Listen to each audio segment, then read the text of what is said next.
l'histoire de l'épisode 24 de la saison 2 de Dinosaur King.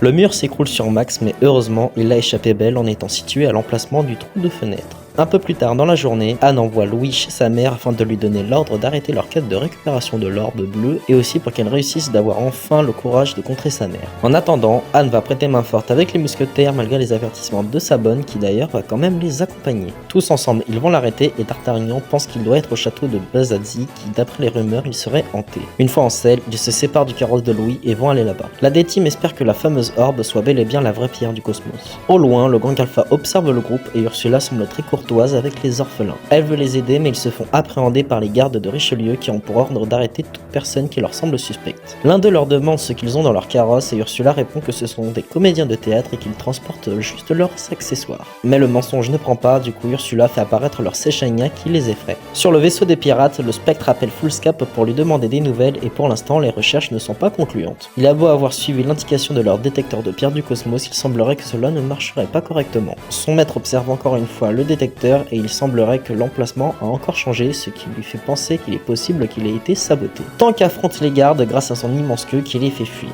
D'un coup, Foolscap se rapproche d'eux et fait apparaître son ankylosaure. Le cuirassé envoie au panier leur Séchania. Les gardes sont toujours présents et sont prêts à affronter le deuxième dino. Les deux ankylosauridés se battent en duel, puis Foolscap utilise la carte d'aptitude attaque de la taupe qui touche de plein fouet Tank et la met KO.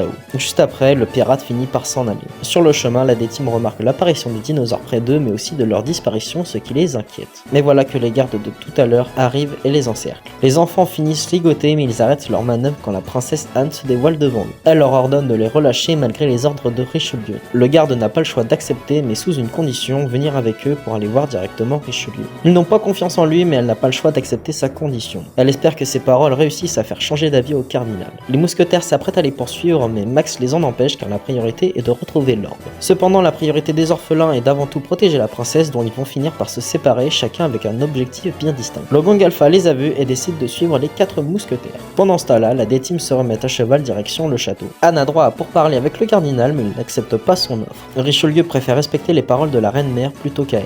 Il va l'enfermer avec Constance dans une chambre du château. En attendant, nos 3 enfants du 21e siècle se font du souci pour les autres et finissent par aller délivrer la princesse. Pendant ce temps-là, les orphelins ont réussi à pénétrer le château. Ursula, Xander et Ed les trouvent enfin et leur disent qu'ils souhaitent les aider car ils se font du souci pour eux. Quand soudain les gardes les interrompent, ce qui ne laisse pas le choix à Ursula de faire apparaître leur tyrannosaure en plein milieu du couloir. Malgré la situation, les enfants vont chercher les 2 femmes et les trouvent mais Richelieu intervient et les capture. Plus tard, Constance et Anne expliquent ce qui vient de se produire et vont tous ensemble aller les secourir. La D-Team aperçoit que le gang Alpha sont très affectés par les orphelins. Le trio leur avoue qu'ils sont à peu près liés à eux dans le sens où ils étaient eux aussi des orphelins pendant leur enfance. À l'âge de 3 ans, ils vivaient dans un orphelinat et Ursula était une brute. Xander et Ed étaient des cas compliqués et ils étaient tous les 3 inséparables. Un jour, un homme est venu qui est le Dr Z qui à cette époque était étudiant. Il les a adoptés mais aussi le père de Rod.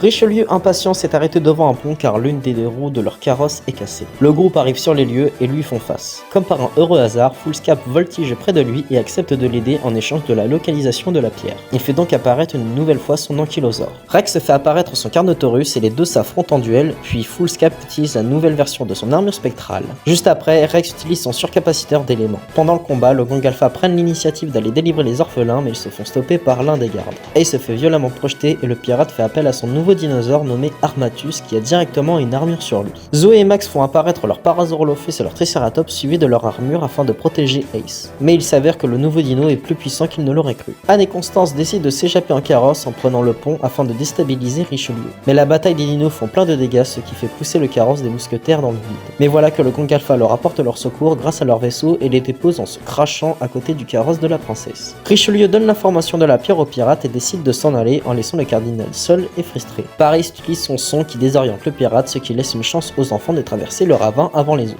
Mais le cardinal fait couper les cordes du pont qui s'effondre avec Max, Rex et Zoé dessus.